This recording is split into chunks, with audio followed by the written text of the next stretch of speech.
नमस्ते दोस्तों। छोटी सी है ज़िंदगी और छोटी सी है मुलाकात, दिल में छिपके बैठे हैं जाने कितने जज्बात। इससे पहले कि छूट जाए आपका हमारा साथ, आइए दिल खोल कर लीजिए हमारे साथ मन से मन की बात। जी हाँ दोस्तों, मन से मन की बात के इस वेरी स्पेशल एपिसोड में आज हमारे साथ एक ऐसी शख्सियत है जिन्होंने शिक्षा विभाग में अपना एक मुकाम बनाया है, लेकिन साथ ही साहित्य जगत में भी वो अपनी एक अलग पहचान रखते हैं।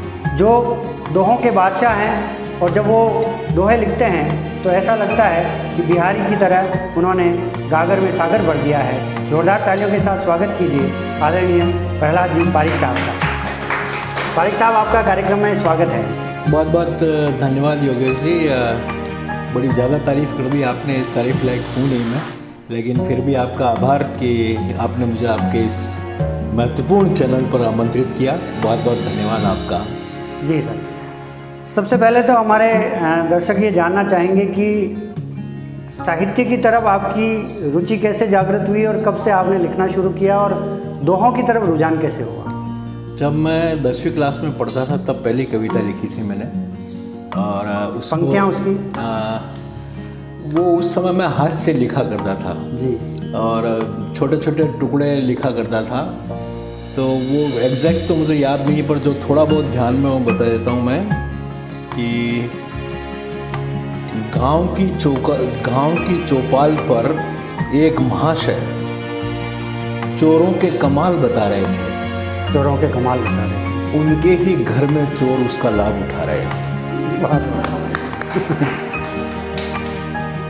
इस तरह के टुकड़े लिखा करता था मैं योगेश जी आज से के, लेकिन फिर जब से मैंने बीओ की नौकरी शुरू की तब से मेरे जीवन से हास्य गायब हो गया, और फिर मैंने हास्य करना बिल्कुल बंद कर दिया पिछले लगभग 10-11 सालों से। और तभी मुझे लगा कि वास्तव में कविता तो वही है जिसको मैं अब कर रहा हूँ। आपने दोहों की तरफ रुझान के लिए पूछा, तो मैं जिन लोगों के बीच में रहता हूँ, जिस परिवार का मेरा बैकग्राउंड है, मेरे बड़े भाई साहब है जीपी पारिक साहब, बड़े प्रशासनिक पद से वो सेवानिवृत्त हुए हैं।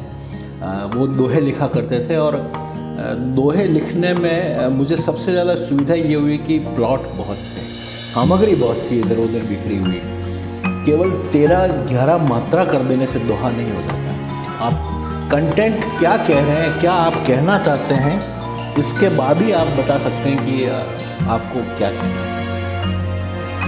मठाधीश कुछ भी कहे गढ़ो नए प्रतिमान, मठाधीश कुछ भी कहे गढ़ो नए प्रतिमान, भाव भावना कब रुके ये कविता की जान। जितने पुराने लोग हैं वो कहते हैं कि कविता में शिल्प होना चाहिए, वो सब सारी चीज़ें होनी चाहिए, लेकिन सबसे महत्वपूर्ण जो बात होती है ना, भावों की सबलता।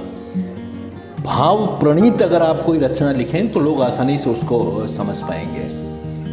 आज हम बिहारी को पढ़ते हैं या रहीम को पढ़ते हैं तो हिंदी कह करके पढ़ते हैं, लेकिन कितने लोग उन चीज़ों को बेहतर तरीके से समझ पाते हैं। ये बहुत महत्वपूर्ण विषय है। तो मैं कई क्षेत्रों में कविताएं लिखता हूँ, मैं अतुकांत भी लिखता हूँ, मैं मुक्तक भी लिखता हूँ, गज़लें भी मैंने खूब लिखी है।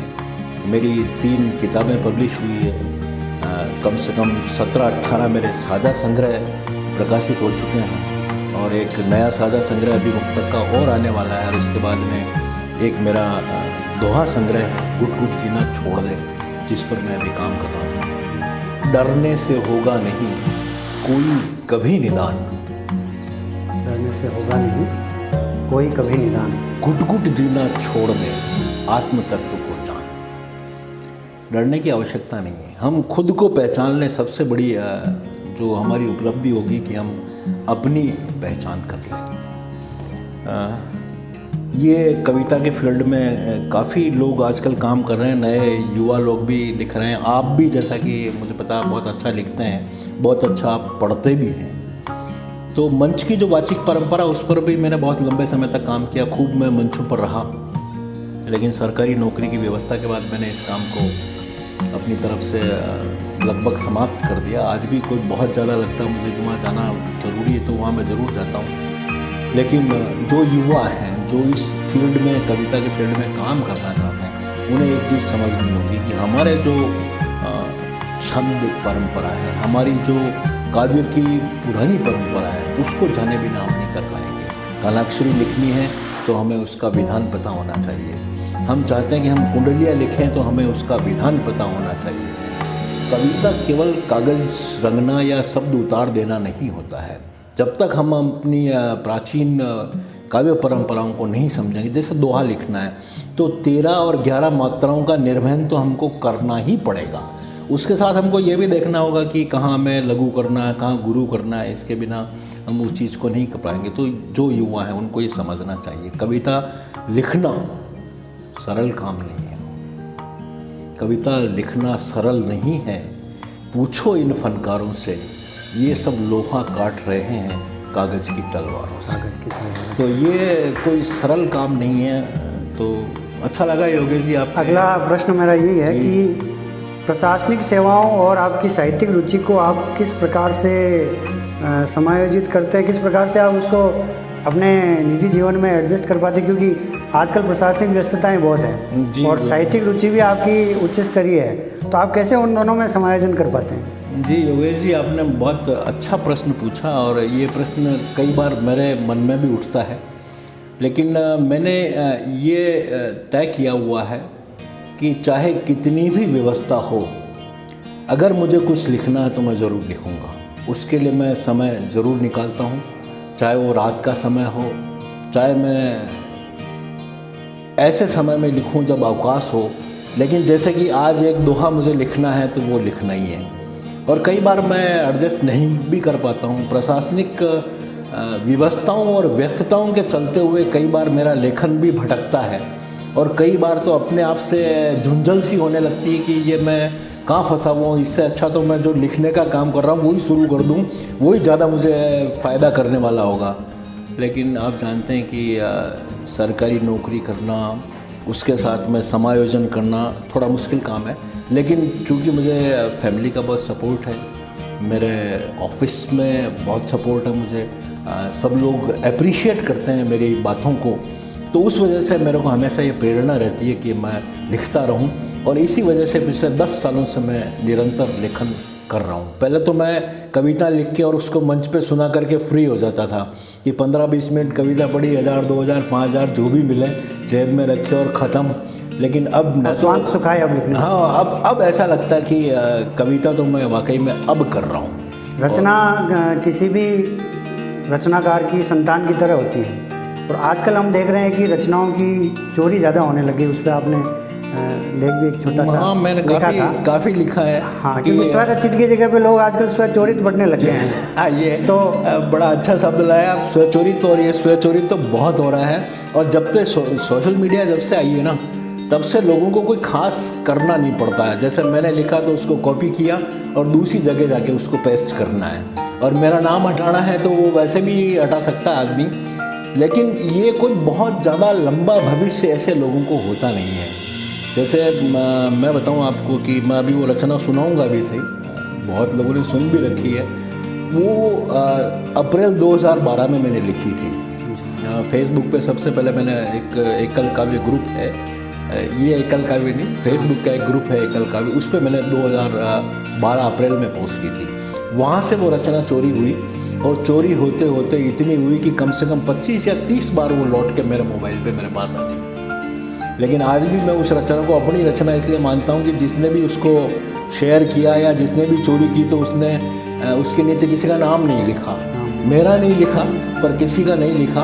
तो ये जो साहित्य की चोरी है, ये कोई बहुत अच्छा काम नहीं है। अगर आप कुछ लिखना चाहते हैं, अपनी पहचान बनाना चाहते हैं, तो आपको अपने स्तर पे कुछ करना होगा।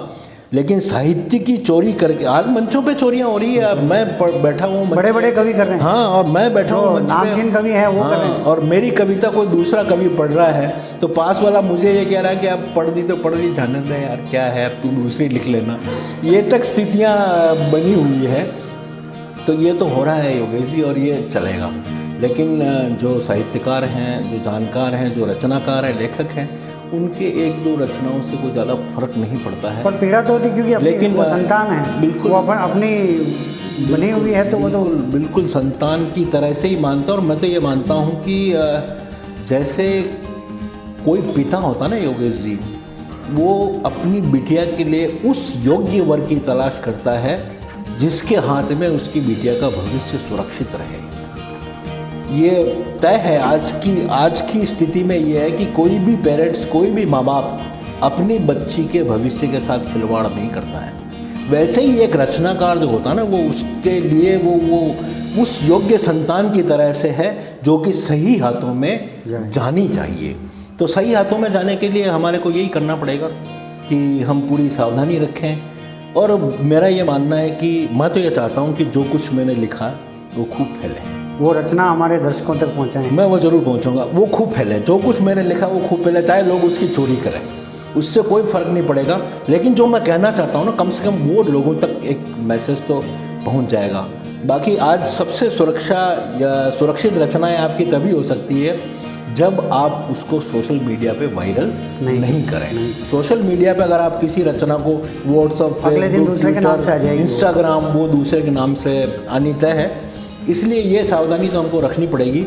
लेकिन ये सावधानी हम रखेंगे तो जो हम कहना चाहते हैं और जिसके लिए कहना चाहते हैं उस तक तो बात पहुँचेगी नहीं। मैं जिस रचना की बात कर रहा था, हमारे जो लोग मेरे सामने, इन लोगों ने तो कई बार सुन रखी है, आपने भी सुनी होगी, देखी होगी, नहीं सुनी, हमारे दर्शकों के लिए मैं पढ़ता हूँ वो रचना कि यार से ऐसी यारी रख, यार से ऐसी यारी रख, दुख में भागीदारी रख, यार से ऐसी यारी रख, दुख में भागीदारी रख, लोग भले ही कुछ भी बोले तू तो जिम्मेदारी रख।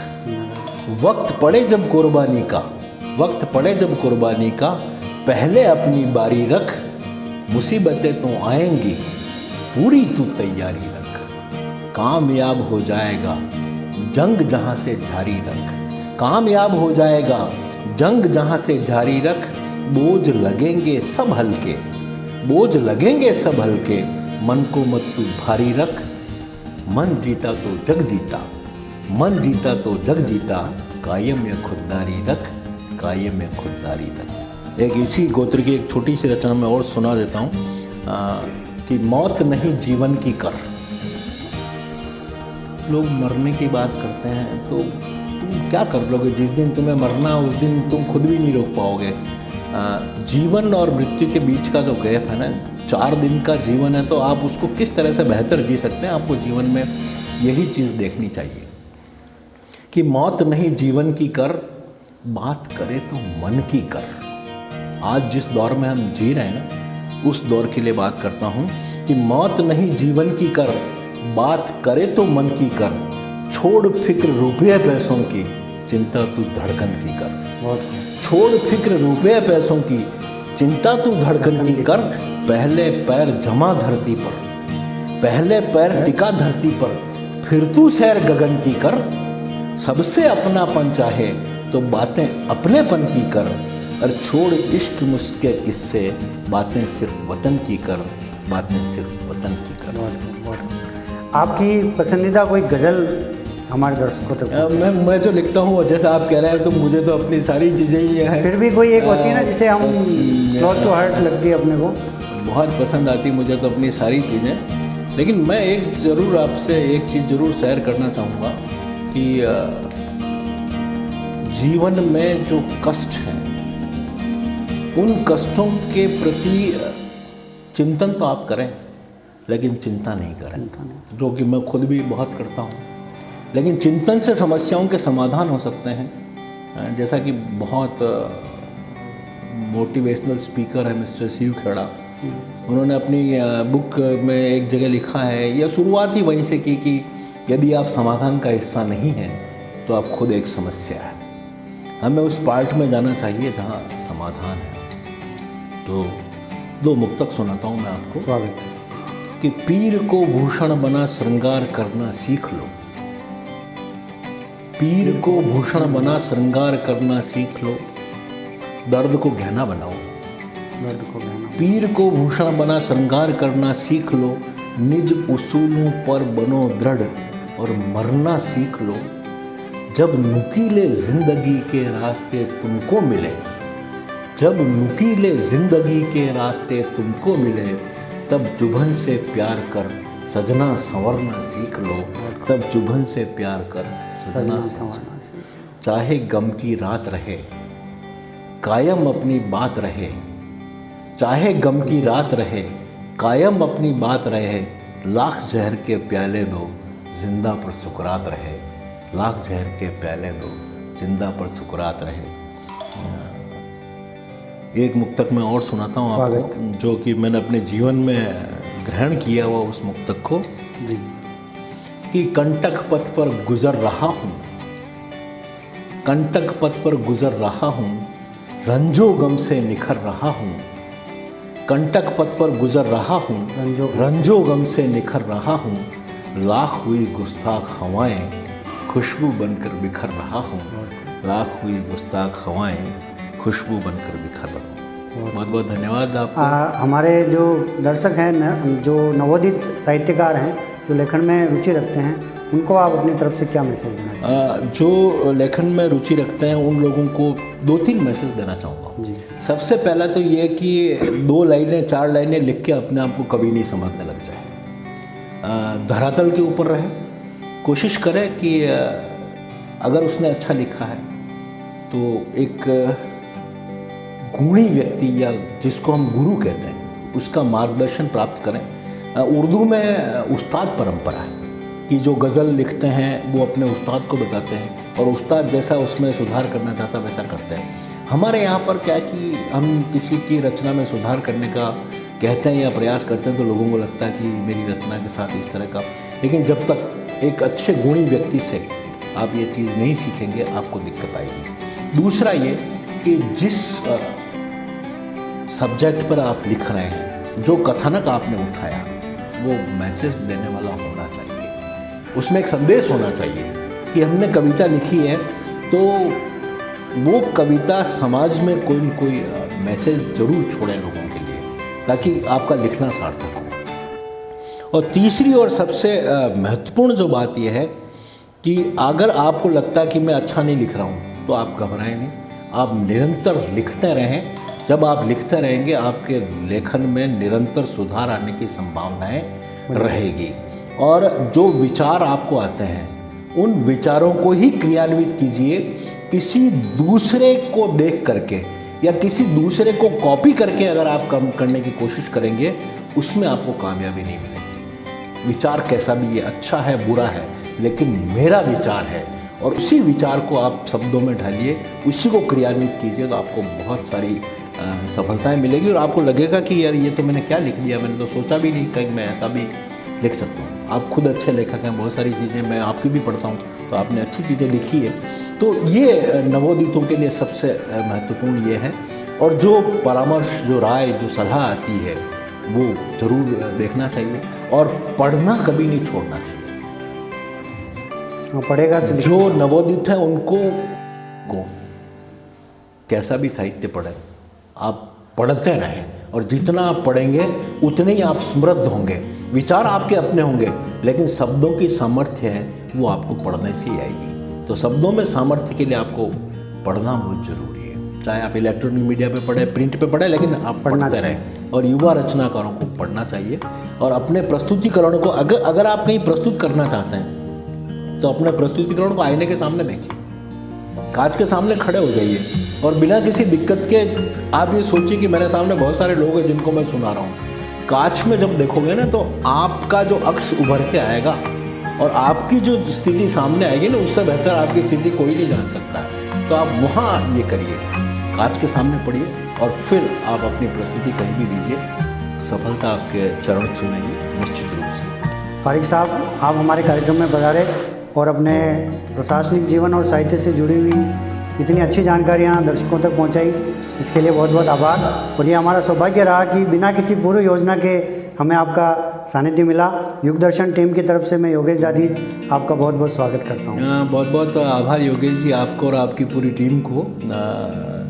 मुझे लगता है आदरणीय प्रहलाद जी पारिक साहब, जिनसे हमने की मन से मन की बात। अगली बार फिर ऐसी ही किसी शख्सियत से होंगे रूबरू और दिल खोलकर करेंगे मन से मन की बात, क्योंकि हमको सिर्फ आपका ही साथ चाहिए, हर कदम पे आपसे मुलाकात चाहिए, कि टूटने न पाए रिश्तों की ये डगर, पल दो पल मन से मन की बात चाहिए, हमको सिर्फ आपका साथ चाहिए। फिर अगली बार ऐसी किसी शख्सियत से मुलाकात करेंगे, तब तक के लिए वंदे मातरम, गुड बाय, जय श्री राम।